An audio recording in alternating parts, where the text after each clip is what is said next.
నమస్తే, welcome to prime debate. This is Suresh కట్ట. ముఖ్యంగా ఏదైతే ఆంధ్రప్రదేశ్లో రాజకీయ సమీకరణలు చకచకా జరిగిపోతున్నటువంటి విషయం కనబడుతుంది. ముఖ్యంగా ఏదైతే కొన్ని విషయాలు కూడా హస్తిన వరకు వెళ్తున్నటువంటి సందర్భం కనబడుతుంది. ఇటు టీడీపీకి సంబంధించి కావచ్చు, బీజేపీకి సంబంధించి కావచ్చు, ఈ విషయాలు ఈ ఇష్యూస్ అన్నీ జనసేనకు సంబంధించి కావచ్చు హస్తినకు చేరుతున్నాయి. మొత్తానికి ఏదైతే వారి యొక్క జరుగుతున్నటువంటి మంతనాలు ఎలాంటివి, ఏంటి, పొత్తుల దిశగా వెళ్తుందా లేకుంటే ఇంకా వేరే ఏమైనా కోణాలు ఉన్నాయా? ముఖ్యంగా ఇటు అమిత్ షాని కూడా లోకేష్ అపాయింట్మెంట్ తీసుకొని కలవడం, అపాయింట్మెంట్ ఇవ్వడం, మొత్తానికి ఏదైతే చంద్రబాబు అరెస్ట్ వెనుక కావచ్చు దానికి సంబంధించినటువంటి ఆరోపణలు, కొన్ని ఆరోపణలు వస్తున్నాయి. బీజేపీ అస్త్రం కూడా ఉందని, ఆ అస్త్రం బీజేపీ అస్త్రం లేదని చెప్పుకోవడానికి కోసమా లేకుంటే ఏంటి, లేకుంటే కలిసి వెళ్ళడానికా ఏంటి, ఇవన్నీ చాలామందికి చాలా డౌట్లు కనబడుతున్నటువంటి పరిస్థితి కనబడుతుంది. జనసేనతోటి ఆల్రెడీ టీడీపీ జత కట్టింది. అలాగే బీజేపీ దూరంగా ఉంటుందా, దగ్గర అవుతుందా లేకుంటే ఏంటి అసలు? ఇక్కడ ఇంకొకటి, వైసీపీ కూడా మొన్నటి వరకు సీఎం టూర్ కూడా హస్తినాకు వెళ్ళి వచ్చారు. ఆ తర్వాత ఈ పరిణామాలన్నీ చకచక జరుగుతున్నటువంటి విషయం. అలాగే ఈరోజు జరిగినటువంటి సమావేశంలో కూడా జనసేన పైనటువంటి వైసీపీ అధినేత జగన్మోహన్ రెడ్డి చేసినటువంటి వ్యాఖ్యలు కావచ్చు, ఇవన్నీ ఒక రాజకీయ కోణంలో చూడాలా లేకుంటే ఎట్లా చూడాలి ఏంటనేది చాలామందిలో ప్రశ్నలు ఉత్పన్నమవుతున్నటువంటి విషయం కనబడుతుంది. దీనికి సంబంధించి మనతో పాటు డిబేట్లో పాల్గొనడానికి ప్రముఖులు సిద్ధంగా ఉన్నారు. నారాయణ రెడ్డి గారు, వైఎస్ఆర్సీపీ స్టేట్ లీడర్. నమస్తే అండి నారాయణ రెడ్డి గారు. అలాగే సురపనేని చిన్ని గారు, ఏపీ టీడీపీ రాష్ట్ర నాయకులు. నమస్తే చిన్ని గారు. నమస్తే. అలాగే మరి ఇంకో ఇద్దరు గెస్టులు కూడా మనకు జూమ్ ద్వారా త్వరలో లైన్లో జాయిన్ అవుతారు.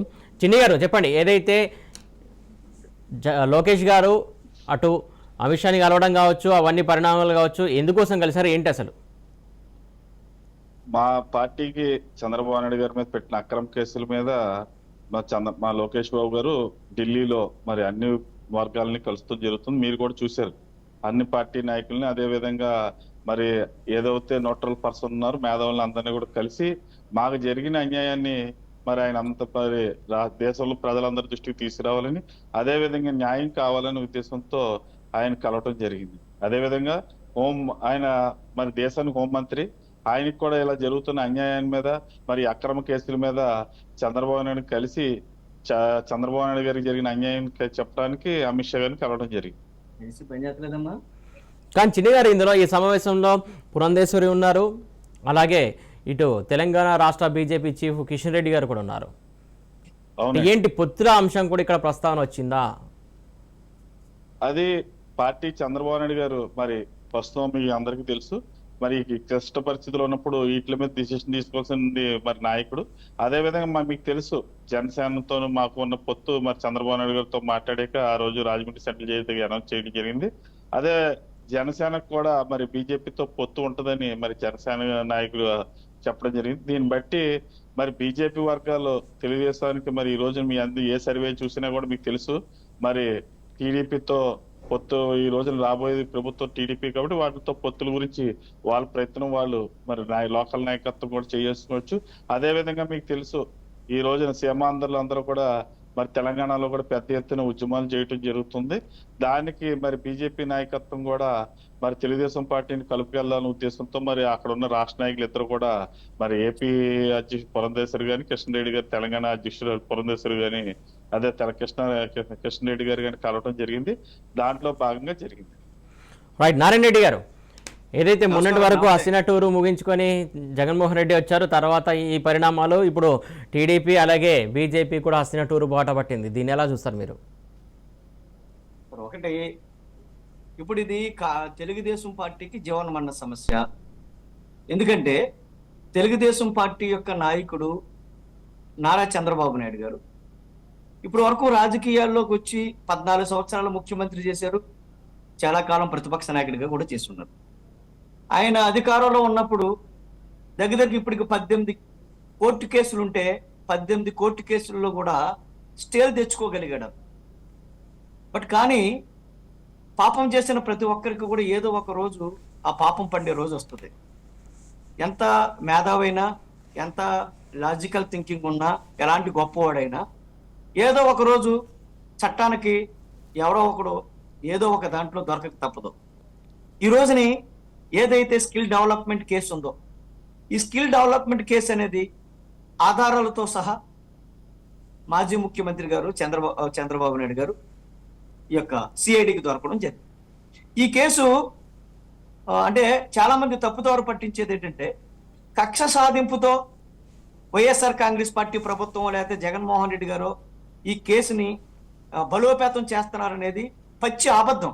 ఎందుకంటే ఈ కేసు యొక్క పూర్వాపరాలు మనం తీసుకున్నట్లయితే 2016-17లోనే ఈ కేసు యొక్క పూర్వాపరాలు మనకి కనపడతాయి. ఎందుకంటే పూణేలో ఏదైతే జిఎస్టి వారు ఒక తనిఖీలు జరిగినప్పుడు ఆ తనిఖీల్లో ఈ యొక్క ఆంధ్రప్రదేశ్లో జరుగుతున్న జిఎస్టి గోల్మాల్ ని మొట్టమొదటిగా అక్కడ దాన్ని గుర్తించడం జరిగింది. గుర్తించి గౌరవ మాజీ ముఖ్యమంత్రి చంద్రబాబు నాయుడు గారు ముఖ్యమంత్రిగా ఉన్నప్పుడే వాళ్ళకి ఇన్ఫర్మేషన్ ఇచ్చి ఇక్కడ ఏదో పెద్ద అవినీతి జరుగుతుంది, పెద్ద స్కామ్ జరుగుతుంది, చూసుకోమని చెప్పారు. అప్పుడు ముఖ్యమంత్రిగా ఉన్న నారా చంద్రబాబు నాయుడు గారు దాన్ని జాగ్రత్తగా మేనేజ్ చేయగలిగాడు. అప్పటి నుంచి ఈ రోజు వరకు దాని మీద పూర్తిగా లోతుగా అధ్యయనం సిఐడి చేసింది.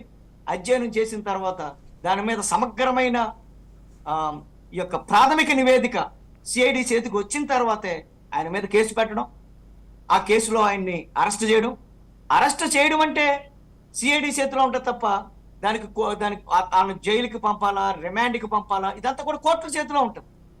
ఈ యొక్క ప్రాథమిక నివేదిక కానీ ప్రాథమిక ఆధారాలు లేకుండా ఏ కోర్టు కూడా ఎవరిని కూడా శిక్షించదు. అది ఫండమెంటల్ గా లాలో ఉండే ముఖ్య సూత్రం. అంతేకాకుండా ఒకవేళ ఏసీబీ కోర్టు అనుకుంటే తర్వాత హైకోర్టుకు పోయారు, హైకోర్టు అనుకుంటే సుప్రీంకోర్టుకు పోయారు. ఏ కోర్టుకు పోయినా సరే నారా చంద్రబాబు నాయుడు గారికి ఎట్టి సమయంలో కూడా అక్కడ, ఎందుకంటే అతను అవినీతి చేశాడనే ఆధారాలు కళ్ళకు కట్టినట్టు కనపడుతున్నాయి కాబట్టి ఆయన కోర్టులో ఓడిపోవడం జరుగుతూ ఉంది. దీని మీద ఈ లోకేష్ గత దగ్గర 15-20 రోజుల నుంచి ఈ యొక్క ఢిల్లీలో ఉండి చాలా కాలం ట్రై చేస్తున్నాడు ఆయన ఒక అపాయింట్మెంట్ కోసం, కేంద్ర ప్రభుత్వంలోని పెద్దల అపాయింట్మెంట్ కోసం. సో అనుకోకుండా నేను అపాయింట్మెంట్ ఉండొచ్చు. వస్తే ఆ బీజేపీ అధ్యక్షురాలు గారైన మన పురంధేశ్వర్ గారు, అలాగే తెలంగాణ రాష్ట్ర అధ్యక్షులు వారైన కిషన్ రెడ్డి గారు ఈయన కలిపి కలవడం జరిగింది. అది పొత్తుల గురించా, వాళ్ళ నాన్నగారిని కేసుల నుంచి ఏదోలా బయటపడేయమని అడగడం గురించా, అది ఏమనేది అక్కడ ఆ నలుగురికి తెలిస్తే తప్ప మనకు అంత సంపూర్ణంగా మనకు తెలియదు. ఏది ఏమైనా సరే వైఎస్ఆర్ కాంగ్రెస్ పార్టీ యొక్క స్టాండ్ ఒకటే, మేము సింగిల్ గానే పోటీకి పోతాం. మేము పొత్తు అంటూ పెట్టుకుంటే ప్రజలతో మాత్రమే పొత్తు పెట్టుకుంటాం. మేము ప్రజల్నే నమ్ముకుని ఉన్నాం, మేము సంక్షేమాన్ని నమ్ముకుని ఉన్నాం, అభివృద్ధిని నమ్ముకుని ఉన్నాం. ఈ యొక్క ఏదైతే బడుగు వర్గాలు, బలహీన వర్గాలు, షెడ్యూల్ కులాలు, షెడ్యూల్ తెగలు, ఎవరైతే అగ్ర కులాల్లో పేదవారు, ఎవరైతే స్వాతంత్రం వచ్చిన తర్వాత కూడా స్వాతంత్ర ఫలాలు అనుభవించలేని అణగారిన వర్గాలు ఉన్నాయో ఆ వర్గాలన్నిటికీ కూడా ప్రభుత్వం అప్లిప్మెంట్ ఇవ్వడమే నిజమైన ప్రజాస్వామ్యం. కాబట్టి అలాంటి అప్లిప్మెంట్ అనేది ఖచ్చితంగా జగన్మోహన్ రెడ్డి గారి నాయకత్వంలో జరిగింది. ప్రజాస్వామ్యం అంటే వికేంద్రీకరణ జరగాలి. ఆ వికేంద్రీకరణ కూడా సచివాలయ వ్యవస్థను పెట్టి మనం వికేంద్రీకరణ చేసాం ఈ రోజుని. సో కాబట్టి మేము సంపూర్ణ విశ్వాసంతో ఉన్నాం. మేము సింగిల్ గానీ ఎన్నికలకు పోతాం. ఓకే నారాయణ రెడ్డి గారు ఒక నిమిషం మీ దగ్గరకు వస్తాం. చిన్ని గారు ఒక నిమిషం మీ దగ్గరకు వస్తాం. చిన్ని గారు, ముఖ్యంగా ఇక్కడ చూసుకున్నట్లయితే ఈరోజు జగన్మోహన్ రెడ్డి గారి ప్రసంగం కావచ్చు, ఆయన మాట్లాడిన విధానం కావచ్చు, ప్రధానంగా జనసేనని పైన అలాగే టీడీపీకి సంబంధించిన నాయకులపైన ఎక్కిపెట్టినటువంటి మాటలు కావచ్చు, వాటన్నింటిని ఎలా చూస్తారు సార్? ఇప్పుడు జగన్మోహన్ రెడ్డి గారు ఏమనుకుంటున్నారంటే ఆయన మాట్లాడిందంతా ప్రజలందరూ నమ్ముతారు అనుకుంటున్నారు. మరి ఆయన చరిత్ర కానీ ఇప్పుడు నారాయణ రెడ్డి గారు మీరు మాట్లాడిన సబ్జెక్ట్ అడగమన్నది ఒకటి అవుతే ఆయన ఏదో డైవర్షన్ కి ఏదో తీసుకెళ్తున్నారు. మరి మీరు అడిగింది ఏంటి అమిత్ షా గారు సబ్జెక్ట్ ఏంటి, అమిత్ షా గారు, నేను పురంధేశ్వర్ గారు, ఇలా లోకేష్ బాబు గారు వీళ్ళందరూ కలిసి ఏంటి అన్నదాన్ని. ఈయన రకరకాల ఆరోపణలు నిజం అనుకుంటే కోర్టులో ప్రతి ఒక్కరు కూడా న్యాయస్థానం ఇచ్చింది ఏంటి మన రాజ్యాంగం ప్రకారం, కింద కోర్టులో న్యాయం జరగకపోతే పైన ఒకటి. ఇది రాజ్యాంగ సంక్షోభం గురి చేశారు 17A ఈ రోజున. దానికి డిసిషన్ ఇవ్వాల్సింది సుప్రీంకోర్టు. అందుకని దాని మీద మరి చంద్రబాబు నాయుడు గారు ఇక్కడ బెయిల్ గురించి చంద్రబాబు నాయుడు గారు ఏం చేయాలి, ఎందుకంటే ఆ కేసులో పెట్టిన విధానం సిఐడి ఏ విధంగా పెట్టింది అన్నది ఈ రోజున యావత్ భారతదేశంలోనే ప్రతి ఒక్కరు కూడా మరి ఈ రోజున చంద్రబాబు నాయుడు గారు మద్దతుగా నిలబడుతున్నారు.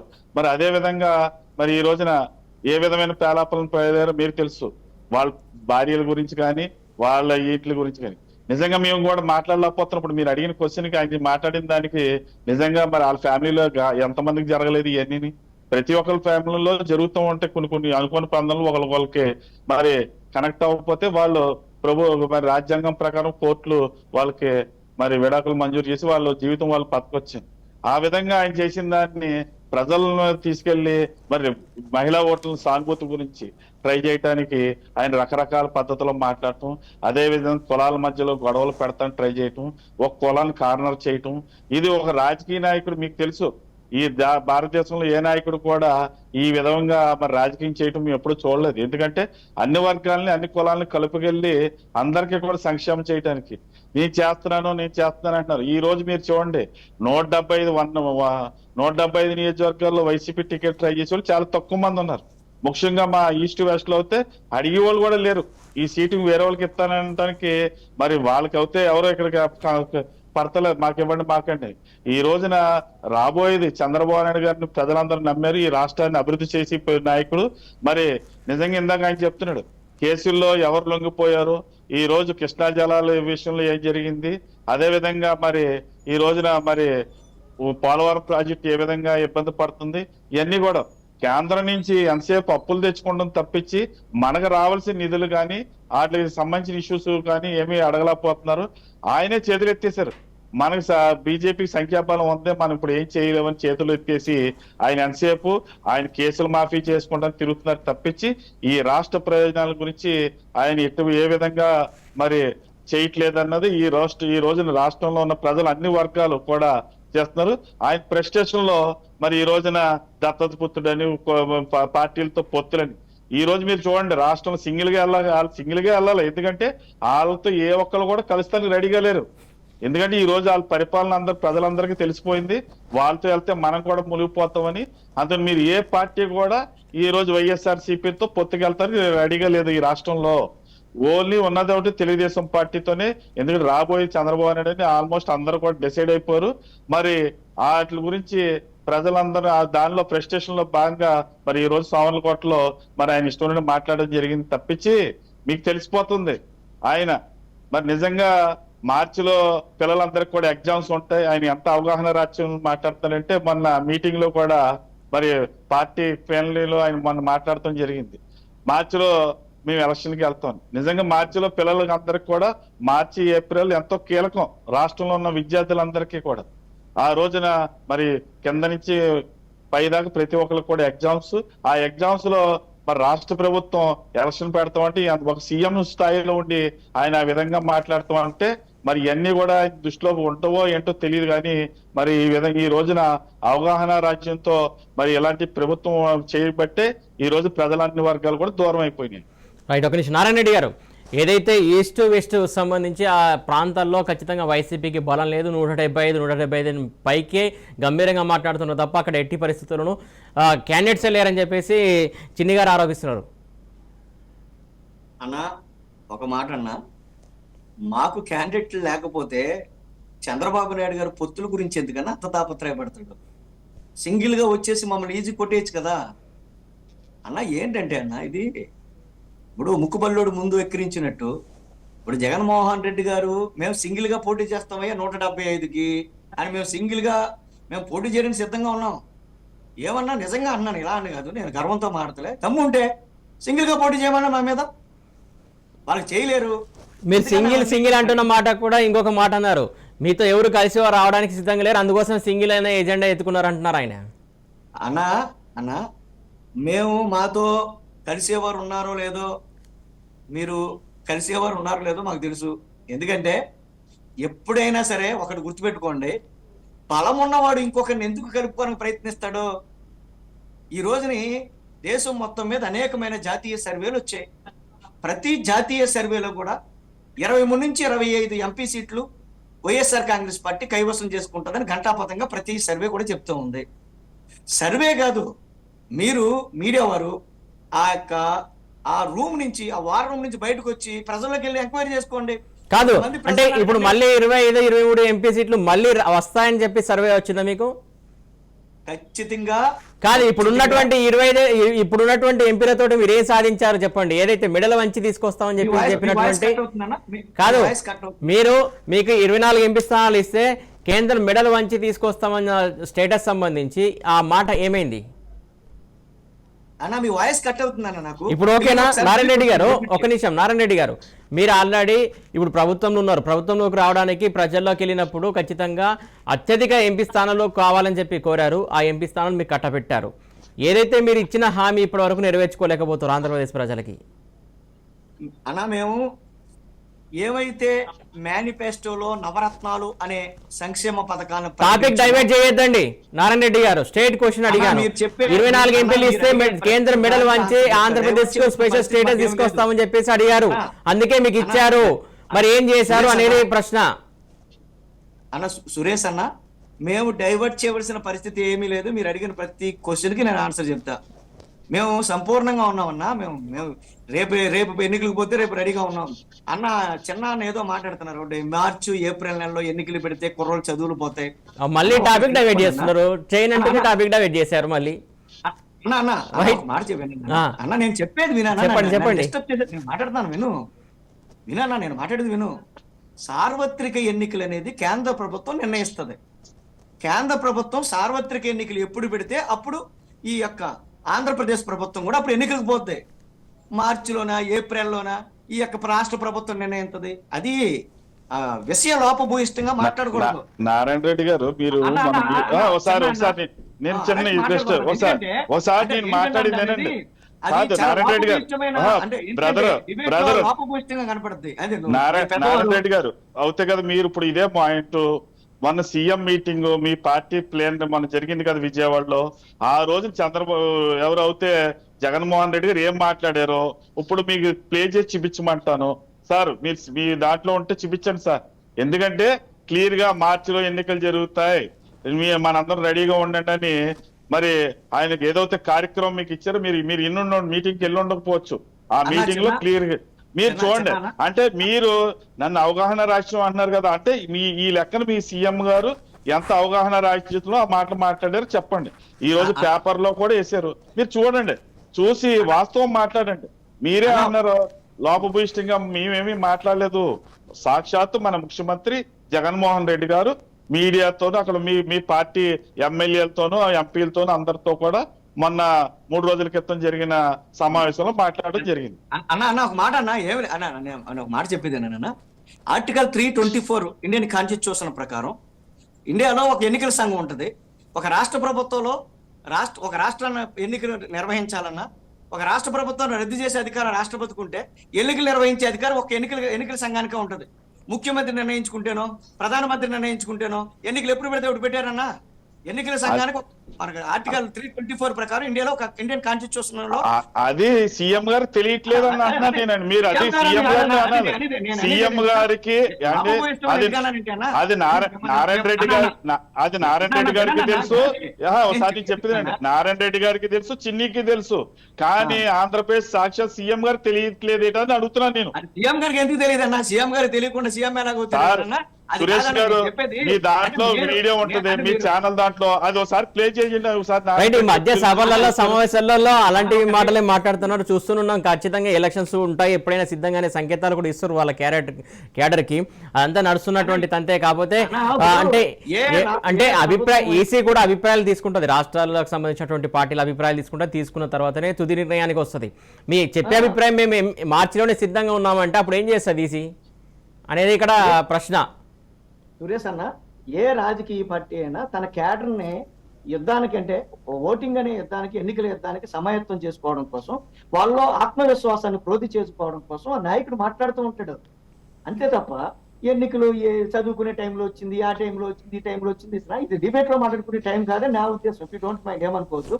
రైట్, మీరు అడిగిన కోసం నేను ఆన్సర్ చెప్తా. ఏదైతే ఆంధ్రప్రదేశ్కి 2014లో ఆంధ్రప్రదేశ్ విభజన జరిగిన తర్వాత ఆంధ్రప్రదేశ్కి ప్రత్యేక హోదా కల్పిస్తామని, రైట్, మీరు 2014 నుంచి మొదలు పెడతారు. ఆ విషయం అందరికీ తెలిసిన విషయమే. ప్రతిసారి అదే చెప్తున్నారు. మళ్ళీ ఏమనంటే ప్రత్యేక ప్యాకేజ్ గురించి మాట్లాడతారు, అంతే కదా. ఆ ప్యాకేజీ విషయం కూడా జనంలోకి చెప్పి మీరు ఎల్లుంటే ఆ 24 వచ్చాయి, లేకుంటే 4 వచ్చాయి, 2 వచ్చాయి కూడా మీకు అర్థమయ్యేది. ఒక నిమిషం మీ దగ్గరకు వస్తే, ఒక్క నిమిషం అండి. జనసేన వీర మహిళ గారు కూడా మనకు జాయిన్ అయ్యారు జూమ్ లో. నవ్య గారు నమస్తే అండి. ఒక విషయానికి ఒక నిమిషం నారాయణ రెడ్డి గారు మీ దగ్గరకు వస్తా. ఒక నిమిషం ప్లీజ్ మీ దగ్గరకు వస్తా. నవ్య గారు, నా మాట వినపడుతుందండి? నవ్య గారు మీ వాయిస్ వినిపించట్లేదండి నాకు. అసలు వినిపించట్లేదా? ఒక్క నిమిషం చూడండి, ట్రై చేయండి. ఓకేనండి. ఇప్పుడు లేదు, వినిపించట్లేదు అసలు. నవ్య గారు, ఏదైతే ఈరోజు ఆంధ్రప్రదేశ్ ముఖ్యమంత్రి జగన్మోహన్ రెడ్డి గారు మళ్ళీ మాటలు ఎక్కుపెట్టారు జనసేనాని పైన, దాన్ని ఎలా చూస్తారు మీరు? సార్ నవ్య గారు, సిగ్నల్స్ ఉన్నాయండి మీకు కరెక్ట్గా? చెప్పండి. ఆంధ్రప్రదేశ్ ముఖ్యమంత్రి గారు ఇవాళ ఏదైతే జనసేనాని పైన మాటల తూటాలు పేల్చారో దాన్ని ఎలా చూస్తారు మీరు? క్లారిటీగా చెప్పండి. జనసేనాని పైన ఈ రోజు మాట్లాడిన విధానాన్ని, ముఖ్యమంత్రి ఏదైతే మాట్లాడిన విధానాన్ని మీరు ఎలా చూస్తారు? అంటే ఈ రోజు మాట్లాడిన విధానం ఏంటి? పెద్దాపురం మీటింగ్ లోనా? అవునండి. ఆయనకి ఆల్రెడీ ఓడిపోతారన్న గ్యారెంటీ వచ్చేసిందండి. దాని గురించి ఆయనకి ఎటువంటి సమాధానం చెప్పాలో తెలియక మతి చెల్లించి పిచ్చి పిచ్చి మాట్లాడటం జరుగుతుంది. ఏంటంటే అడిగేది, రాష్ట్రం 11,53,000 కోట్ల అప్పులో దించారంటే పవన్ కళ్యాణ్ గారికి 3 పెళ్లిళ్ళు అయినాయి అంటారు. లేకపోతే పోలవరం ప్రాజెక్టు ఎంతవరకు వచ్చిందంటే పవన్ కళ్యాణ్ గారికి 3 పెళ్లిళ్ళు అయినాయి అంటారు. లేదా సిపిఎస్ రద్దు గురించి అడిగితే పవన్ కళ్యాణ్ గారికి 3 పెళ్లిళ్ళు అయినాయి అంటారు. మేము ఎన్ని క్వశ్చన్స్ మద్యపానం నిషేధం చేస్తానంటే పవన్ కళ్యాణ్ గారికి 3 పెళ్లిళ్ళు అయినాయి అన్నారు. అంటే ఆయనకి విశాఖ రైల్వే జోన్ ఎక్కడంటే పవన్ కళ్యాణ్ గారికి పెళ్లిళ్ళు అయినాయి అంటారు. ఆయనకు ఆన్సర్ లేక ఇది ఒక క్వశ్చన్ పట్టుకొని 10 సార్లు 10 మార్లు చెప్పుకుంటూ తిరుగుతూ ఉంటారు జగన్మోహన్ రెడ్డి గారు. అధికారంలోకి రాగానే యువతకు 2 లక్షల ఉద్యోగం ఇస్తాను జగన్మోహన్ రెడ్డి గారు. ఈ రోజు ఏదైనా అడుగుతుంటే పవన్ కళ్యాణ్ గారికి 3 పెళ్లిళ్ళు అయినాయి, లేదా 3 భార్యలు ఉన్నారు, 3 సార్లు విడాకులు అయినాయి అని చెప్పి 4వ పెళ్లి చేస్తానని మాట్లాడుతూ ఉంటారు. ఈ 4 సంవత్సరాల్లో కూడా కరెంట్ బిల్లు 8 సార్లు పెంచిన ఘనత మన వైసీపీ ప్రభుత్వానికైనా చెప్పుకోవాలి. రైట్, ఒక నిమిషం నవ్య గారు మీ దగ్గరకు వస్తాం. నారాయణ రెడ్డి గారు, ఏదైతే ప్రశ్నించే జనసేనాని ప్రశ్నిస్తా ఉంటే ఆ ప్రశ్నలకు సమాధానాలు చెప్పలేకనే వ్యక్తిగత విమర్శలకు వస్తున్నారని చెప్పేసి జనసేనానికి సంబంధించినటువంటి నవ్య గారు ఆరోపిస్తున్నారు. దీనికి మీ దగ్గర సమాధానం ఉందా నారాయణ రెడ్డి గారు? సురేష్ అన్న, జనసేన పార్టీ ఏర్పాటు చేసిన దగ్గర నుంచి ప్రశ్నిస్తాను అని అంటుంటాడు మన గౌరవ పవన్ కళ్యాణ్ గారు. ఆయన ప్రశ్న 2014 నుంచి 2019 వరకు ఆంధ్రప్రదేశ్ ని తెలుగుదేశం పార్టీ ఆధ్వర్యంలోని చంద్రబాబు నాయుడు గారు పరిపాలిస్తున్నప్పుడు జగన్మోహన్ రెడ్డినే ప్రశ్నిస్తాడు. 2019 నుంచి 2024 వరకు జగన్మోహన్ రెడ్డి గారు పరిపాలిస్తున్నప్పుడు జగన్మోహన్ రెడ్డి గారిని ప్రశ్నిస్తాడు. 2014 నుంచి 2024 వరకు కేంద్ర ప్రభుత్వంలో బీజేపీలో ఉంటే కేంద్ర ప్రభుత్వంలో ఏదైనా తప్పు జరిగినా సరే జగన్మోహన్ రెడ్డి గారిని ప్రశ్నిస్తాడు. ఎందుకంటే ఆయనకు పాపం ప్రశ్నకి జవాబుకు తేడా తెలియని పాపం పసివాడు పవన్ కళ్యాణ్ గారు. దురదృష్టం. ఎందుకంటే ఆంధ్రప్రదేశ్ రాజకీయాల్లో అలాంటి రాజకీయ అజ్ఞానం ఉండడం దురదృష్టం, ఆంధ్రప్రదేశ్ యొక్క దురదృష్టం. ఇది దురదృష్టం నిజంగా. ఎందుకంటే మేము 3 పెళ్లిళ్ళని మేము అనవలసిన పని ఏంటి? మాకు అవసరమైన ఆయన 3 పెళ్లిళ్ళు అయితే ఏంటి, 30 పెళ్లిళ్ళు అయితే మాకేంటి? రైట్, అదే మాట మీద ఉంటారా? అలా అయితే ఎందుకు పదే ఆయన వ్యక్తిగత విషయాలు ఎందుకు తీసుకొస్తారు జనాల్లోకి? ఇప్పుడు ఒక మాట చెప్తాను సురేష్ అన్న, మీరు సురేష్ అన్న నువ్వు మాకు యాంకర్ గా ఉన్నావు, అన్న అని పలకరిస్తున్నాను. నేను ఒరే పిచ్చి సురేష్, ఒరే సురేష్ ఏం చేస్తున్నావు అంటే నీకు ఎలా ఉంటుంది అన్న? ఒక గౌరవప్రదమైన రాజ్యాంగబద్ధమైన ముఖ్యమంత్రి గురించి ఏం మాట్లాడాలో కూడా అది నాలుక లేకపోతే తాడి మట్ట చెప్పండి అన్న. ఏం మాట్లాడటం కూడా తెలియదు. నారాయణ రెడ్డి గారు, విమర్శలు అనేది భూత పురాణం అనేది పుట్టించింది వైసీపీ అని చెప్పేసి ప్రతి ఒక్కరు ప్రతిపక్షాలు కావచ్చు, విశ్లేషకులు కూడా కావచ్చు చెప్తున్నటువంటి విషయం. మీరు దాన్ని బూచిగా చెప్పి వ్యక్తిగతంగా వెళ్ళడం అనేది మీ నుంచే వచ్చింది అనేది వాళ్ళ వర్షన్. చిన్ని గారు ఒక నిమిషం చెప్పండి, ఈ వ్యక్తిగత విమర్శలు ఎక్కడి నుంచి వచ్చాయి చెప్పండి చిన్ని గారు. ఏమీ లేదు, మీకు తెలిసింది ఆళ్ళాక మధ్యలో అరవన్నట్టు ఈయన పరిపాలన చేయలేదు. అదే విధంగా ప్రజలందరినీ కూడా ఏదైతే క్వశ్చన్ చేస్తున్నారో అన్నిటి మీద ఇందాక మేనిఫెస్టోల్ డైవర్షన్ పై నాయకుడు కానీ కింద నాయకులందరూ కూడా డైవర్షన్ పాలిటిక్స్ మీద ఉన్నారు. అక్కడ నారాయణ రెడ్డి గారు కానీ మీరు అడిగే క్వశ్చన్ కి ఆన్సర్ చెప్పకుండా రకరకాల ఇష్యూస్ లో డైవర్ట్ చేసి సబ్జెక్ట్ డైవర్ట్ చేసే విధంగా జరుగుతుంది. మీకు తెలుసు కర్నూలు ఎలక్షన్ అప్పుడు చంద్రబాబు నాయుడు గారిని సీఎం కింద ఉన్నప్పుడు ఇదే మరి జగన్మోహన్ రెడ్డి గారు ఊరేసేయాలి, మరి నడి రోడ్డు మీద కాల్చేయాలని, అదే విధంగా ఈ మంత్రులు కానీ ఈ 5 సంవత్సరాలు అదే విధంగా గతంలో కానీ వాళ్ళు ప్రతిపక్షాలను ఏ విధంగా మాట్లాడారు, ఏ విధంగా టార్గెట్ చేశారు, అదే విధంగా ప్రశ్నించిన మరి అక్కడ నర్సీపట్నం వెళ్ళిన డాక్టర్ని ఏ విధంగా చేశారు, అదే విధంగా మరి ఏ విధంగా ప్రశ్నించే మరి చిత్తూరు జిల్లాలో డాక్టర్ని ఏ విధంగా చేశారు, మతి స్థిమితం లేని విధంగా చేశారు. ప్రజలందరినీ కూడా ఒక డైవర్షన్ చేసుకుని వాళ్ళని ఏ విధంగా మబ్బులో పెట్టాలని ఒక చిన్న గీత ముందు పెద్ద గీత గీస్తే ఏ విధంగా ప్రజలందరూ అటు డైవర్ట్ అయిపోతారు అనేది ఏదో ఒక సమస్యని దాడతానికి ఒక సమస్య. ఈ నాయకత్వం ఎప్పుడు కూడా ప్రజలకు మంచి పరిపాలన చేయాలి, మంచి చేద్దాం, క్వశ్చన్ చేసే ఏదో నిజంగా చెప్పాలంటే ప్రతిపక్షాలు చేసిన వాయిస్ అని విని పరిపాలన మనం చేసి తప్పులు ఏమైనా ఉంటే సరిదిద్దుకుని వాటిని నిజమైన పాలకులుగా నిరూపించుకోవాలి. ఏదైతే ప్రశ్న చేస్తున్నారని మనం ఉక్రోషంతోనో రకరకాల మనం చేయలేక ఈ రోజున అభివృద్ధి ఎక్కడ ఉంది, మరి 1,00,000 ఉద్యోగాలు ఇస్తానని ఏ విధంగా మనం మాట తప్పాం, అదే విధంగా స్పెషల్ స్టేటస్ తెస్తామని ఏ విధంగా తప్పాం. నాకు 23 మంది ఎంపీలు ఇవ్వండి, నేను 25 మంది నేను మరి పార్లమెంట్ ని చంపేస్తానని చెప్పి రకరకాల మాటలు మాట్లాడి ఎలక్షన్ అయిన మన్నాడే ఏ విధంగా మాట్లాడారో మీకు తెలుసు. మనకు వాళ్ళకి సంఖ్యాబలం ఉంది, మనం ఎందుకు మాట్లాడడం అని. అంటే ఇక్కడ ఏ విధంగా ప్రజలందరినీ కూడా డైవర్ట్ చేసి ఆ రోజే మరి స్పెషల్ స్టేటస్ గురించి కానీ కేంద్రం మెడలో ఉంచుతాం అన్ని కూడా మరి ఆ రోజే చెత్తబొట్టలో పాడేసి వాళ్ళు కళ్ళబుల్లు పావులు చెప్పుకుంటూ ఈ రోజు మద్యపాన నిషేధం గురించి చెప్తున్నారు. ఈ రాష్ట్రంలో ఈ రోజున ఈ కల్తీ మద్యం తాగి ఎంతమంది చనిపోతున్నారో, ఎంతమంది హాస్పిటల్ నిజంగా రండి. ఈ రోజున ఏ హాస్పిటల్ చూసినా ఎక్కడ చూసినా మరి ప్రజలందరూ కూడా ఈ కల్తీ మద్యం వలన ఏ విధంగా చచ్చిపోతున్నారు మీ అందరికీ తెలుస్తుంది. అదే విధంగా ఈ రోజున ఒక్క డెవలప్మెంట్ యాక్టివిటీస్ కనీసం ఈ రోజున జ్వరాల వల్ల కానీ డెంగ్యూ వ్యాధుల వల్ల కానీ రకరకాల మంది మరి వ్యాధి బారిపడి ఇబ్బంది పడుతుంటే కనీసం మరి ఫాగింగ్ చేసి ఆ దోమల నిర్మాణ కార్యక్రమాలు పెట్టాలని కనీసం ఇష్యూ కూడా ఈ రోజు ఎక్కడ కూడా మంత్రులకు కానీ పరిపాలించే నాయకులకు కానీ ఎవరికి లేదు. ఎంతసేపు మిషన్ నొక్కుతున్నాను, ఈ డబ్బులు నొక్కుతున్నాను, ఇవే తప్పించి నొక్కడానికి వాళ్ళు సీఎం ఎవరైనా నొక్కొచ్చండి, సీఎంఏ నొక్కక్క. చిన్ని గారు మీ దగ్గరికి ఒక్క నిమిషం. నవ్య గారు ఏదైతే జనసేన మాట్లాడుతున్న తీరు అక్కడ అవగాహన రాహిత్యంతో మాట్లాడుతున్నారని చెప్తున్నారు. చెప్పండి. అవగాహన రాహిత్యంతో జనసేనాని పవన్ కళ్యాణ్ మాట్లాడుతున్నారు, అందుకోసమే అని చెప్తున్నారు వైసీపీకి సంబంధించినటువంటి నేతలు. మీరు ఎలా చూస్తారు? మీ వాయిస్ నాకు క్లారిటీ ఒకసారి గట్టిగా చెప్పరా? జనసేనాని అవగాహన రాహిత్యంతో మాట్లాడుతున్నారని చెప్పేసి వైసీపీకి సంబంధించినటువంటి నాయకులు ఆరోపిస్తున్నటువంటి పరిస్థితి. అవగాహన లేకుండా మాట్లాడుతున్నాం అంటున్నారా జనసేన నుంచి? అవును అవును, ఎస్ అండి. అంటే అవగాహన అంటే ఏంటండి? మేము ప్రతిపక్షాల్లో ఉండి కూడా ప్రశ్నిస్తున్నాం, మీరు దానికి సమాధానం లేక మీరు ఇలాంటి క్వశ్చన్స్ రేజ్ చేస్తున్నారు. ఈ 4.5 సంవత్సరాల నుంచి ఆంధ్రప్రదేశ్ ని అభివృద్ధి ఏం చేశారు అసలు? కంటిన్యూ మాట్లాడండి నవ్య గారు.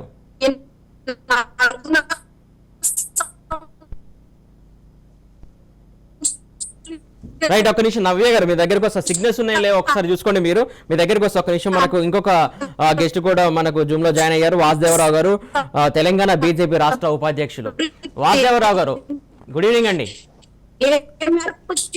ఒక నిమిషం నవ్య గారు మీ దగ్గరకు వస్తే ఒక్క నిమిషం ఆగండి, మీ వాయిస్ డిస్టర్బెన్స్ ఉంది కొంచెం. ఒక్క నిమిషం వాసుదేవరావు గారు, ఏదైతే ఈ 11,3 కోట్ల అప్పుని ఏ విధంగా చేశారు, ఏం అభివృద్ధి చేయాలి, ఉద్యోగాలు ఇస్తానని చెప్పి పక్క రాష్ట్రాలకు వలస పంపించండి మీ వైసీపీ ప్రభుత్వం. రైట్, ఒక నిమిషం మీ దగ్గర మీకు సంబంధించి సమాధానం అడిగే ముందు ఒక నిమిషం వాసుదేవరావు గారి దగ్గరికి వెళ్ళి మీ దగ్గరకు వస్తాను. ఒక నిమిషం వాసుదేవరావు గారు, అస్థిరలో తెలంగాణ బీజేపీ చీఫ్ కిషన్ రెడ్డి అలాగే ఆంధ్రప్రదేశ్ బీజేపీ చీఫ్ పురంధేశ్వర్ గారు కూడా వారితో పాటు టీడీపీకి సంబంధించినటువంటి జాతీయ ప్రధాన కార్యదర్శి లోకేష్ భేటీ. ఈ ప్రాధాన్యత దేనికి, అసలు ఎందుకోసం భేటీ అయినట్టు? వాసుదేవరావు గారు అన్మ్యూట్ చేయండి, మీ మాట వినబడట్లేదు. మీరు ఒక్కసారి మీ క్వశ్చన్ ఒక్కసారి రిపీట్ చేయరా?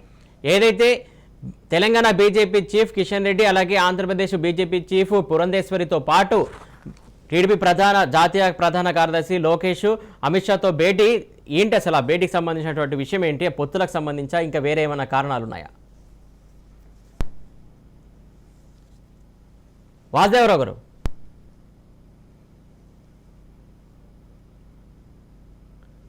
నా మాట వినబడుతుందండి వాసుదేవరావు గారు? రైట్, నారాయణ రెడ్డి గారు చెప్పండి. ఇందాక నవ్య గారు అడిగినటువంటి విషయానికి ఆన్సర్ చెప్తారా? సార్, ఒకటి, ఆంధ్రప్రదేశ్లో 2019లో వైఎస్ఆర్ కాంగ్రెస్ ప్రభుత్వం వచ్చిన తర్వాత ఒకేసారి 1,30,000 నన్ను ఏదో అడిగినట్టు మాట్లాడుతుంటే 1,30,000 సెక్రటేరియట్ ఉద్యోగాలు భర్తీ చేశారు. 2014 నుంచి 2019 వరకు గౌరవ మాజీ ముఖ్యమంత్రి నారా చంద్రబాబు నాయుడు పరిపాలన చేసేటప్పుడు కేవలం 32,000 నుంచి 36,000 మాత్రమే గవర్నమెంట్ ఉద్యోగాలు భర్తీ చేశారు. జగన్మోహన్ రెడ్డి గారు 2019లో అధికారంలోకి వచ్చిన 6 నెలల్లో 1,30,000 సెక్రటేరియట్ ఉద్యోగాలు, ఒక 2,50,000 మందికి వాలంటీర్గా గౌరవ వేతనంతో వాలంటీర్ ఉద్యోగాలు, అవే కాకుండా ఈ రాష్ట్రంలో, ఈ దేశం, ఈ ప్రపంచం మొత్తం మీద 2020లో కోవిడ్ అనే ఒక పెద్ద విపత్తు వచ్చి దగ్గర 40,000 కోట్ల రూపాయలు ఖర్చు అయినప్పటికీ కూడా ఏ పేదవాడు కూడా ఆకలి కేకలు పెట్టకుండా, ఏ పేదవాడు కూడా ఆర్థికంగా ఇబ్బంది పడకుండా ఉండడం కోసం తను సంక్షేమ పథకాలను ఇంకా పారదర్శకంగా ఒక్క రూపాయి కూడా ఎక్కడ అవినీతి లేకుండా జరిపాడు. కాబట్టే ఈరోజు ఆంధ్రప్రదేశ్లో ఉన్న బడుగు బలహీన ఎనుకబడిన షెడ్యూల్ కులాల వారు, అలాగే అగ్ర కులాల్లో పేదవారు కూడా వైఎస్ఆర్ కాంగ్రెస్ పార్టీకి వెన్నుగా నిలబడ్డారు. ఓకే, నారాయణ రెడ్డి గారు ఒక నిమిషం మీ దగ్గరికి వస్తాం. చిన్ని గారు, నారాయణ రెడ్డి గారు చెప్పినటువంటి వాటిల్లో ఎంతవరకు వాస్తవం ఉంది? మీకు ఆయన ఇచ్చిన జాబులు సాక్షి పేపర్ నెలకి 200 వసూలు చేసుకుంటానికి అవి ఇచ్చిన ఉద్యోగాల్లో ఉన్నాయండి ఈ రోజును. మీకు తెలుసు, ఈనాడు పేపర్ వారు ఢిల్లీ హైకోర్టులో ఏ విధంగా వేశారు కేసు. మరి ఈ రోజున వాలంటీర్లతో సాక్షి పేపర్లు కొనిపించుకుని ఆ ఉద్యోగాలు ఇచ్చినట్టు ఉంది. ఈ రోజు సచివాలయ వ్యవస్థ రాజ్యాంగ విరుద్ధం అని కాకు మొన్నే కూడా చెప్పడం జరిగింది. మరి నారాయణ రెడ్డి గారు, ఒక ప్రభుత్వం రాజ్యాంగబద్ధంగా మరి పరిపాలన చేస్తాను ప్రమాణ స్వీకారం చేసి సమాంతర వ్యవస్థ ఈ రోజు పరిపాలనకి ఏదైతే గ్రామ స్థాయిలో మరి పంచాయతీలు కానీ, పట్టణ స్థాయిలో అర్బన్ డెవలప్మెంట్ సెంటర్స్, అదేవిధంగా మున్సిపాలిటీస్ కానీ, కార్పొరేషన్లు కానీ, అదేవిధంగా రెవెన్యూ వ్యవస్థ కానీ, ప్రతిదాన్ని మీరు డైవర్షన్ చేశారు. ఇవాళ రిజిస్ట్రేషన్లు కానీ ఏ వ్యవస్థ కూడా సక్రమంగా లేకుండా ఉన్న వ్యవస్థని మరి ఈయన పక్కన పెట్టి కొత్త వ్యవస్థ సృష్టిద్దామన్న ఉద్దేశంతో ఈయన నిజంగా అనుకున్నారు. కానీ చివరికి ఏంటంటే ప్రతి ఒక్కరు కూడా ఈ సచివాలయ ఉద్యోగం వచ్చిన ఈయన చెప్పిన మరి నారాయణ రెడ్డి గారు చెప్పిన ఉద్యోగులు అందరూ కూడా నెల వచ్చినది సాక్షి పేపర్ కి 200 రూపాయలు కట్టి సాక్షి పేపర్ కొనుక్కుని చదువుకునే పరిస్థితి క్రియేట్ చేశారు. ఒక్క నిమిషం మీ దగ్గరకు వస్తా. వాసుదేవరావు గారు వినబడుతుందండి ఆ మాట? వాసుదేవరావు గారు చెప్పండి. ఏదైతే హస్తినాలో అమిత్ షాతో భేటీ అయ్యారు, ఏదైతే తెలంగాణ చీఫ్ అలాగే ఆంధ్రప్రదేశ్ చీఫ్, వారితో పాటు జాతీయ ప్రధాన కార్యదర్శి లోకేష్, ఈ భేటీ అంటే పొత్తుల కోసమా, దేనికోసం, ఏంటి కారణాలు? ఇప్పుడు నాకు ఉన్న సమాచారం వరకు నారా లోకేష్ గారు చంద్రబాబు నాయుడు గారి యొక్క అరెస్టు ఏదైతే ఉందో దాని గురించి ఏదైనా విన్నవించుకోవడానికి, ఎందుకంటే అక్రమంగా ఒక మాజీ ముఖ్యమంత్రి, ఒక రాజకీయ పార్టీ ఒక అధ్యక్షులు వారిని అక్రమంగా అరెస్ట్ చేశారనేది ఈ రోజున ఒక పెద్ద అభియోగం. ప్రజలందరూ కూడా చాలా మంది అటు 2 తెలుగు రాష్ట్రాల్లో కూడా మరి దాన్ని నిరసన వస్తుంది. మరి బెయిల్ పిటిషన్ కూడా మరి ఇంతవరకు ఆయనకి బెయిల్ రాకపోవడం అనేది కూడా కొంచెం దురదృష్టకరం. ఎందుకంటే వారు ఒక ఈ ఉమ్మడి ఆంధ్రప్రదేశ్ రాష్ట్రానికి, అలాగే విడిపోయిన తర్వాత కూడా ఆంధ్రప్రదేశ్ రాష్ట్రానికి ముఖ్యమంత్రిగా ఉన్నారు. వారు చేసిన నేరాలు చేశారని ఆరోపణ చేస్తూ కనీసం ఇప్పటివరకు దాదాపు 35 రోజులు అయిపోయినట్టుంది నాకు తెలిసినంత వరకు. మరి ఇంతవరకు బెయిల్ రాకపోవడం అనేది కొంత ప్రజల్లో కూడా కొంత, ఎందుకంటే చాలా మందికి అనేక ఆర్థిక నేరాలు చేసినప్పుడు కూడా బెయిల్ వస్తున్నప్పుడు తరుణంలో మరి వారికి ఇంకా రాలేదన్న దాంతో కొంత ప్రజల్లో కూడా ఇదిగా ఉంది. దానికి సంబంధించి మరి వారు ఈ యొక్క భారతదేశం యొక్క హోంశాఖ మంత్రులు అమిత్ షా గారిని కలిసినట్టు నేను భావిస్తున్నాను. అందులో ఏదన్నా లోపాలు కానీ లేకపోతే ఇంకా అనేక రకాల కేసులు వారిని పెట్టడం కానీ లోపభూయిష్టంగా మనం ఈ మధ్యకాలంలో చూస్తున్నాం. ప్రభుత్వాలు పోలీస్ వ్యవస్థని ఏ విధంగా అధికారులు ఉన్న రాష్ట్ర ప్రభుత్వాలు పోలీస్ వ్యవస్థని ఏ విధంగా వాడుకుంటుంది, ఆ సిఐడి వ్యవస్థని ఏ విధంగా వాడుకుంటుంది, అధికార దుర్వినియోగం ఎలా చేస్తుంది, చీటిపోటీ చిన్న చిన్న వాటి కేసులు పెట్టడం, హౌస్ అరెస్టులు చేయడం, నిరసనలు, ప్రజాస్వామ్యంలో అతిపెద్ద ఆయుధమైన నిరసన, లేకపోతే ధర్నాలు, లేకపోతే వారి యొక్క నిరాహార దీక్షలు. ఇప్పుడు మన తెలంగాణలో చూస్తే మొన్న మరి కిషన్ రెడ్డి గారు, కేంద్ర మంత్రిగా ఉన్న కిషన్ రెడ్డి గారిని ఈ యొక్క తెలంగాణ రాష్ట్ర ప్రభుత్వం ఏ విధంగా అమానుషంగా ఈడ్చికెళ్ళిపోయిందో మీకు తెలుసు. అంటే వారు చాలా అంటే ప్రశాంతంగా ఇందిరా పార్క్ దగ్గర ఏదైతే ఈ యొక్క దీక్షల కోసం స్పెసిఫైడ్ ఏరియా ఉందో, నోటిఫైడ్ ఏరియా ఉందో, ఆ ఏరియాలో పర్మిషన్ తీసుకొని మరి వారు అక్కడ ఒక రోజు కేవలం 24 గంటల దీక్ష పూనుకుంటే ఏ విధంగా ఈ రాష్ట్ర ప్రభుత్వం వారిని అమానుషంగా, అంటే ఒక కేంద్ర మంత్రి, రాష్ట్ర అధ్యక్షుడు, ఒక పార్లమెంట్ మెంబరు వారిని ఏ విధంగా తీసుకెళ్ళి. కాబట్టి అటువంటి ఈ రాష్ట్ర ప్రభుత్వాలు అధికార దుర్వినియోగం చేస్తున్నాయి అనేది తెలుగుదేశం పార్టీ యొక్క అభియోగం. దాని గురించి జనరల్ గా మనం ఏదైనా సరే మన స్థాయి దాటిపోయిన తర్వాత పెద్దల దగ్గరికి వెళ్తాం. అది రాష్ట్ర ప్రభుత్వం నుంచి జనరల్ గా ఏ మంచి చెడు సరే, ఏ పార్టీ నాయకులైనా సరే, ఏ అధికారంలో ఉన్న ఎవరైనా సరే కేంద్ర ప్రభుత్వం పెద్దలు కలవడం తప్పులేదు. అది కూడా వారి యొక్క హక్కు. వారికి సమయం ఇవ్వాల్సిన బాధ్యత కూడా మరి కేంద్ర ప్రభుత్వం మీద ఉంటుంది. అది ఇంతకుముందు కేసీఆర్ గారు కలిశారు, కేటీఆర్ గారు కలిశారు, మరి డిఎంకే నుంచి స్టాలిన్ గారు, అందరూ కూడా వారి విషయాలు ఏదైనా మంచో చెడో ఉన్నప్పుడు, ఎందుకంటే ఫెడరల్ వ్యవస్థ ఇది ఒక అన్నదమ్ముల్లా, కేంద్ర ప్రభుత్వం రాష్ట్రం అన్నదమ్ముల్లా ఉండాలి కాబట్టి ఏదైనా సమస్య వచ్చినప్పుడు కలవటం తప్పులేదు. నాకు తెలిసి ఆ సందర్భం ఈ విషయంగా వారు వెళ్ళినట్టుగా నేను భావిస్తున్నాను. ఓకే అండి, మీ దగ్గరకు వస్తాం మళ్ళీ. నవ్య గారు, నా మాట వినబడుతుందండి క్లియర్? ఇప్పుడు వినిపిస్తుంది, చెప్పండి. నవ్య గారు, ఏదైతే ఇప్పుడు టీడీపీ బీజేపీకి దగ్గర అవుతుంది అనుకోవాలా, లేకుంటే సేమ్ అంటే లోకేష్ అక్కడ అమిత్ షాతో భేటీ అవ్వడం కావచ్చు, ఆంధ్రప్రదేశ్ ఉన్నటువంటి సిచ్యువేషన్ గురించి వివరించడానికి వెళ్ళారా, లేకుంటే చంద్రబాబుకు సంబంధించినటువంటి కేసుకు సంబంధించి అక్కడ చెప్తారా? క్లారిటీ లేదు, నాకు నెట్ ప్రాబ్లం నెట్టుంది. ఓకే, అందరికి వినపడుతుంది, ఒక్కరికి వినపడట్లేదు. Okay, it's okay. Navya garu, ఏదైతే అమిత్ షా తోటి సురేష్ గారు కొంచెం వాయిస్ మీదే క్లారిటీ వినిపించట్లేదు. ఓకే, అమిత్ షా తోటి భేటీకి సంబంధించి లోకేష్ ఆంధ్రప్రదేశ్లో ఉన్నటువంటి సిచ్యువేషన్స్ గురించి వివరించడానికి వెళ్ళారా, లేకుంటే చంద్రబాబుకు సంబంధించినటువంటి కేసు గురించి ప్రధానంగా ప్రస్తావించడానికి వెళ్ళారా అనుకుంటారా? నాకు అసలు మీ వాయిస్ ఏం అర్థం కావట్లేదు. ఒక్క విషయం మీ దగ్గరకు వస్తాను. చిన్ని గారు చెప్పండి. ఏదైతే ఇక్కడ పరిణామాలన్నీ చూసుకున్నట్టయితే మొత్తానికి అంటే బీజేపీ ఈ రకంగా దగ్గర కావడానికి ఛాన్స్ దొరికింది అనుకుంటున్నారా? ఆ పరిస్థితి ఏమైనా కనబడుతుందా మీకు? తప్పకుండా ఆశాభావంతో ఉన్నామండి. ఎందుకంటే అక్కడ జరిగింది అంతా కూడా పేపర్లో కానీ మీడియా ద్వారా వచ్చిన దాన్ని బట్టి మరి ఏదైతే రోహిత్ గారు మరి దీన్ని వాయిదా వేయడానికి ట్రై చేస్తున్నారు తప్పించి కేసును ముందుకు తీసుకెళ్దాం అన్న ఉద్దేశంతో ఆయన దీని మీద డిసిషన్ వాళ్ళ వాదన వినిపించడానికి ఇష్టపడతలేదు. అదే విధంగా మరి ఏదైతే మీకు చూశారు మరి టీడీపీ చంద్రబాబు నాయుడు గారి తరపు వచ్చిన లాయర్లు మరి వాదన బాగా వినిపించారు. తప్పకుండా ఆశాభావం ఉంది. మాకు తెలిసి రేపు శుక్రవారం నాడు మరి రోహిత్ గారు ఏమైనా వాదన వినిపించగలిగితే లేకపోతే తప్పకుండా మరి చంద్రబాబు నాయుడు గారికి ఫేవర్ గా వస్తుందని, అదే విధంగా జరుగుతుందని, మరి అదే విధంగా ఎందుకంటే ఇది రాజ్యాంగానికి సంబంధించిన ఇష్యూ కాబట్టి ఒక రోజు ఏమైనా తీసుకున్నా తప్పకుండా శనివారంకి తప్పకుండా దీని మీద ఒక క్లారిటీ వస్తుందని అనుకుంటున్నామండి. నవ్య గారు, ఇప్పుడు ఆడియో క్లియర్ ఉందండి? నవ్య గారు రైట్, డిస్కనెక్ట్ అయినట్టుంది, మళ్ళీ కలిపే ప్రయత్నం చేద్దాం. ముఖ్యంగా ఇక్కడ చూసుకున్నట్టయితే వాసుదేవరావు గారు, అంటే ఇక్కడ మెయిన్ ఇంకొకటి ఏంటంటే ఈ ఇద్దరు బీజేపీకి సంబంధించినటువంటి చీఫ్లో అక్కడ ఉండడం వల్ల కొంత అంటే ఇటు తెలంగాణలో కావచ్చు, తెలంగాణ ఎన్నికలు సమీపిస్తున్నటువంటి వేళ ఏదైనా టీడీపీతో జత కట్టడం, ఓకే టీడీపీతో జత కట్టడం అలాంటివి ఏమన్నా ఉన్నాయా, లేకుంటే ఏంటి అనేది ఇక్కడ ప్రధానంగా కొన్ని అనుమానాలు వస్తున్నాయి. అవన్నీ కూడా అంటే అధిష్టానం, అది జాతీయ స్థాయిలో భారతీయ జనతా పార్టీ జాతీయ స్థాయి నాయకత్వానికి సంబంధించిన వ్యవహారం.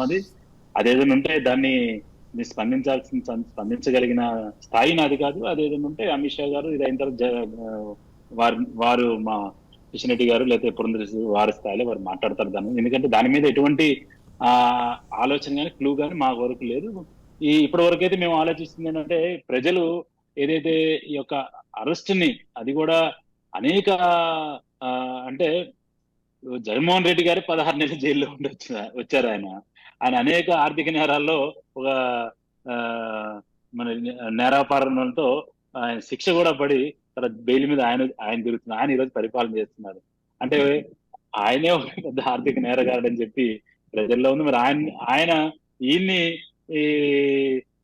అంటే అంటే ఈ రోజుల్లో ప్రజలు కూడా చూస్తున్నారు. అక్కడ 1000 కోట్ల స్కామ్లు, ఇక్కడ 100 కోట్లలో ఉన్నాయి.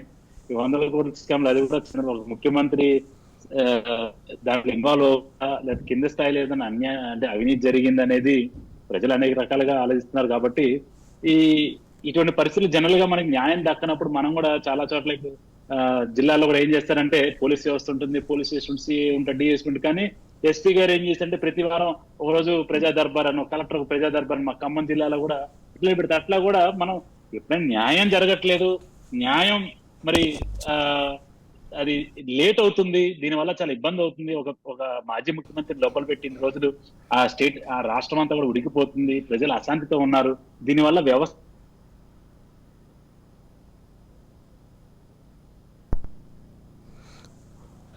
రైట్. నారాయణ రెడ్డి గారు ఏదైతే మీరు చెప్తున్నట్టు ఇందాక అభివృద్ధి మంత్రం అంటున్నారు, కాకపోతే అభివృద్ధి ఏమీ లేదని చెప్పేసి ప్రతిపక్షాలు ఆరోపిస్తున్నటువంటి సిచ్యువేషన్ మొత్తానికైతే చాలా చోట్ల వ్యతిరేకత ఉంది అనేది కూడా జనాల్లో వస్తున్నటువంటి మాట. మీ క్వశ్చన్ అర్థం కాలేదు అన్న. ఏదైతే అభివృద్ధి అనే విషయం సంబంధించి ప్రతిపక్షాలు అభివృద్ధి లేదని చెప్తున్నాయి, కాకపోతే మీరు అభివృద్ధినే ఎజెండాకి వెళ్తున్నారు. కాకపోతే ప్రజలకు కూడా అభివృద్ధి లేదు, చాలా చోట్ల ఇబ్బందులు ఎదుర్కొంటున్నామని ప్రజలు కూడా ఆరోపిస్తున్నటువంటి సిచ్యువేషన్, దీన్ని ఎలా చూస్తారు మీరు? అన్నా చెప్పండి నారాయణ రెడ్డి గారు. జగన్మోహన్ రెడ్డి గారు ముఖ్యమంత్రి అయిన తర్వాత మేము సంక్షేమానికి ఎంత ప్రాధాన్యత ఇచ్చామో అభివృద్ధికి కూడా అంతే ప్రాధాన్యత ఇచ్చాం. ఈ రోజున ఆంధ్రప్రదేశ్లో దగ్గర 17 నుంచి 18 మెడికల్ కాలేజీలు కడుతున్నాం. ఈరోజు ఆంధ్రప్రదేశ్లో మీరు ఏ గ్రామానికి పోయినా ఒక సచివాలయం, ఒక విలేజ్ హెల్త్ క్లినిక్ సెంటర్, అలాగే రైతులకు ఉపయోగపడే రైతుల కోసం ఒక ఆర్బీకే, ఇలా ప్రతి చోట కూడా ప్రతి గ్రామంలో కూడా మేము ఒక వ్యవస్థను తీసుకొచ్చి అక్కడ మనం నిర్మాణాలు చేపడుతున్నాం. అవి అభివృద్ధి కాదన్నా. నాడు నేడు అనే పథకాన్ని పెట్టి ఏదైతే నేటి బాలలు ఉన్నారో రేపటి వాళ్ళు ఈ జాతికి తీర్చిదిద్దే రత్నాలు కాబట్టి వారందరికీ కూడా మంచి ఇంగ్లీష్ మీడియంలో విద్యను అందించి మంచి కార్పొరేట్ పాఠశాలను మించిపోయిన పాఠశాలగా సర్కారీ బడులు తయారు చేయాలని దగ్గర 45,000 పాఠశాలకి కోట్ల రూపాయలు ఖర్చు పెట్టి నాడు నేడు పథకాన్ని పెట్టాం. అది అభివృద్ధి కాదా? ఈ రాష్ట్రంలో ఒక 5 హార్బర్లని డెవలప్ చేసి, ఒక మౌలిక వసతుల్ని డెవలప్ చేసి, ఏదైతే సీసోర్లో ఉన్న ఈ పట్టణాలని హార్బర్ని అభివృద్ధి చేసి ఆంధ్రప్రదేశ్ని ఎక్స్పోర్ట్స్లో కానీ ఇంపోర్ట్స్లో కానీ భారతదేశంలోని ఉన్నతమైన స్థానంలో తీసుకురావడానికి ప్రయత్నం చేస్తున్నాం. అది అభివృద్ధి కాదా? ఈ రోజున ఆంధ్రప్రదేశ్లో అనేక హార్బర్లను 7 హార్బర్ల నిర్మాణానికి కొనుక్కున్నాం. ఒక్కో దానికి 400 నుంచి 500 కోట్లు ఖర్చు పెట్టి. అది అభివృద్ధి కాదా? అది ఏదైతే హాస్పిటల్ ఉన్నాయో హాస్పిటల్లో కూడా నాడు నేడు అనే పథకాన్ని ప్రవేశపెట్టి హాస్పిటల్ ఆధునీకరిస్తున్నాం. అది అభివృద్ధి కదా? అభివృద్ధి అంటే కాంక్రీట్ గోడలతో కాంక్రీట్తో పెద్ద పెద్ద కట్టడాలు కట్టేయడం కాదు. ఎవరైతే స్వతంత్ర పొలాలకి ప్రభుత్వ పొలాలకి ఎవరైతే నోచుకోకుండా దూరంగా ఉంటారో వాళ్ళకి 3 పూట్ల భోజనం పెట్టడం, వాళ్ళకి సామాజిక అంతస్తు కల్పించడం, వాళ్ళకి ఆత్మగౌరవంతో జీవించేటట్లు చేయడం, అది అభివృద్ధి అంటే. అభివృద్ధి అంటే కేవలం పెద్ద పెద్ద బిల్డింగ్లు కట్టేయడం అభివృద్ధి అనుకున్నట్లయితే ఆ అభివృద్ధి ఎంతకాలం నిలబడదు. ఎవరైతే హ్యూమన్ రీసోర్స్ ఉన్నారో ఆ హ్యూమన్ రీసోర్స్ లో స్కిల్ డెవలప్మెంట్ చేయాలి. ఆ హ్యూమన్ రిసోర్స్ లో ఆత్మగౌరవంతో బతికేటట్లు తయారు చేయాలి. వారు సగౌరవంగా తలెత్తుకుని బతికేటట్టు చేయగలిగితే అదే నిజమైన అభివృద్ధి.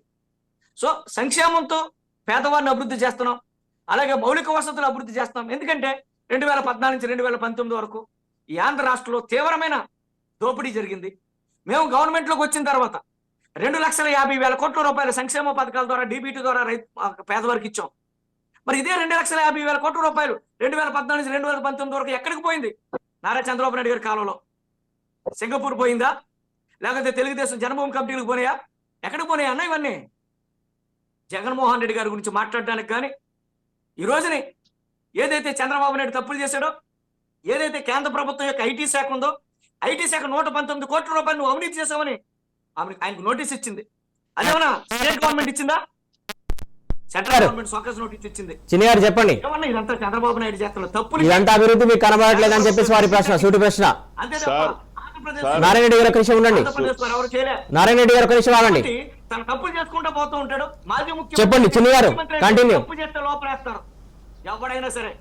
నారాయణ రెడ్డి గారు, మీరు ఎక్కడ పేదవాళ్ళ ఆఫీస్ లో పొలంలోని కూర్చొని మాట్లాడుకుంటే గ్రౌండ్ లెవెల్లో వస్తే మీరు చేసిన నాడు నేడు కేంద్రం నుంచి వచ్చిన నిధులతో చేశారు. అదే విధంగా ఆర్కేబీలు అన్ని కూడా ఈ రోజున మీరు ఏదో ఒకటి కూడా చెప్పండి. మీరు రాలేదండి. ఇప్పుడు సురేష్ గారు సురేష్ గారు మీరు ఇందులో ఇంట్రాక్ట్ అవ్వండి అని చెప్తున్నారు. చెప్పానండి నారాయణ రెడ్డి గారు ఒక నిమిషం, మీరు ఆగండి చెప్పాను ఒక నిమిషం. నాడీ నోడ్ లో మీరు రంగులేసారు. ఆ రంగులేసి డబ్బులు తీసుకుని మీకు మీ వైసీపీ నాయకులు జబ్బుల్లోకి వెళ్ళి అది ఏ ఒక్కడుగా మీరు రండి మా ఊర్లో కొవ్వూరు గవర్నమెంట్ ఇంటర్మీడియట్ కాలేజీ గోడలకే మొండి గోడలతో 2 సంవత్సరాల నుంచి మొండి గోడలతో ఉంచారు. మీరు 2 సంవత్సరాల నుంచి మొండి గోడలతో ఉంచారు.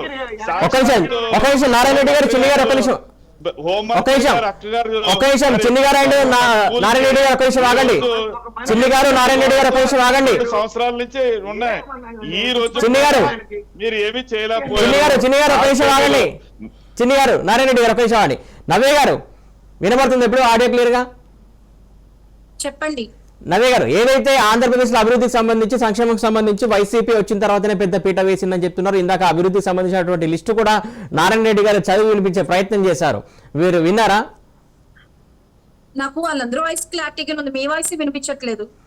ఓకే, అభివృద్ధికి సంబంధించి వాయిస్ వినిపించట్లే, మీ వాయిస్ రావట్లేదండి. ఇప్పుడు ఓకే, నాకు కొంచెం వినబడుతుందా? లేదండి, ఇంకా వాయిస్ క్లారిటీ లేదు, మీదే లేదు. ఓకే, మా టెక్నికల్ టీం చూస్తుంది, ఒక్క నిమిషం. ఏదైతే ఇక్కడ సంబంధించి ముఖ్యంగా ఆంధ్రప్రదేశ్ సంబంధించి అభివృద్ధికి సంబంధించి ఇందాక మీరు ఏదైతే ప్రశ్నించారో దానికి సమాధానంగా ఒక లిస్టు చదివారు. ఇదంతా సంక్షేమం కాదా అభివృద్ధి కాదని చెప్పేసి నారాయణ రెడ్డి గారు చదివారు. మీరేమంటారు నవ్య గారు? నవ్య గారు, నవ్య గారు వినబడుతుందా? నవ్య గారు, నవ్య గారు వినబడుతుందా? అభివృద్ధి కోసం అడుగుతున్నారు అండి. ఆంధ్రప్రదేశ్ అభివృద్ధి ఏమాత్రం చేస్తారండి వైసీపీ ప్రభుత్వం? 4.5 సంవత్సరాలు అయింది కదా అధికారంలోకి వచ్చి. మద్యపాన నిషేధం చేశారా ఇప్పుడు దాకా? మద్యపాన నిషేధం చేస్తారని కొత్త బ్రాంచ్లు దించారు. సిబిఎస్ రద్దు చేస్తానన్నారు కదండి, ఎంతవరకు రద్దు చేశారు? 2021 కల్లా పోలవరం ప్రాజెక్ట్ పూర్తి చేస్తా అన్న వైసీపీ ప్రభుత్వం ఏమైపోయింది ఈ రోజు? అంటే ఇందాక అన్నారు వాలంటీర్ వ్యవస్థ అని. గత 5,000కి వాలంటీర్ వ్యవస్థ నెలకు 5,000 జీతం ఇస్తే ఏమాత్రం వస్తుందండి? డిగ్రీ బీటెక్ చదివిన పిల్లలు 5,000 జీతాన్ని తాగుకోవాలంటారా? అంటే రోజుకి 150 రూపాయలు కూలి పనికి తాపి మేస్త్రి తెచ్చుకుంటున్నారు రోజుకి 600. అంటే వీళ్ళు డిగ్రీ చేసి బీటెక్ చేసిన పిల్లలకి 600 రూపాయలు, రోజుకి 160 రూపాయలు ఇస్తారు. దాంట్లో మరి సాక్షి పేపర్ వేయించుకోండి నెలకెళ్ళు, దానికో 200 కట్ అయిపోతుంది. ఏం అభివృద్ధి చేస్తున్నారండి ఆంధ్రప్రదేశ్ కి?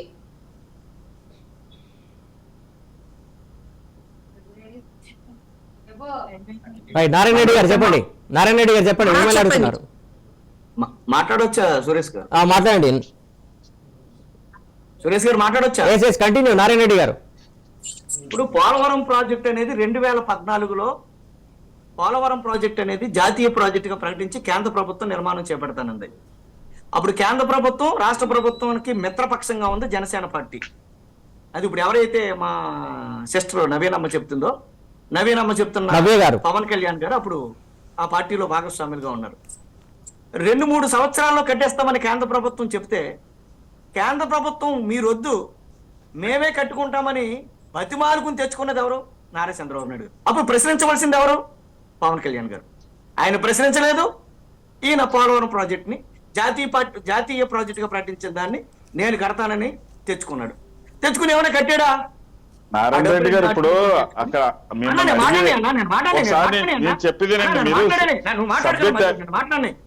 మీరు ఇప్పుడు మీ 2019 నుంచి 24 దాకా మీరు ఏం చేసి అభివృద్ధి గురించి చెప్తున్నాను. చంద్రబాబు నాయుడు గారు చేసే అభివృద్ధి గురించి కాదు ఇక్కడ అడిగేది.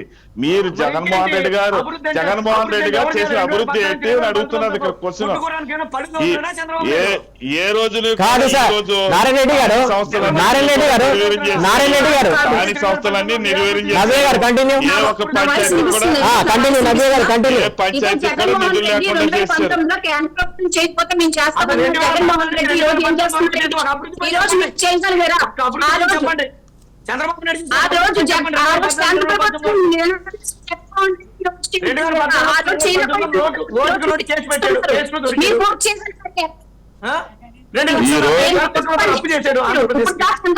చేశాడు.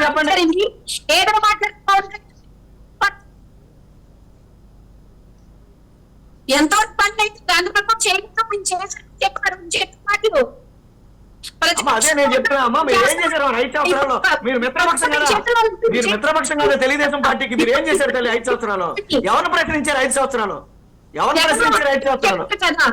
2014 2019 ఎవరిని ప్రశ్నించారు? అప్పుడు కేంద్రం ఎవరిని ప్రశ్నించారు? అంటే మీ నాయకుడికి ఎవరిని ప్రశ్నించాలో కూడా తెలియదు. అది ప్రాబ్లం ఇక్కడ. నారాయణ రెడ్డి గారు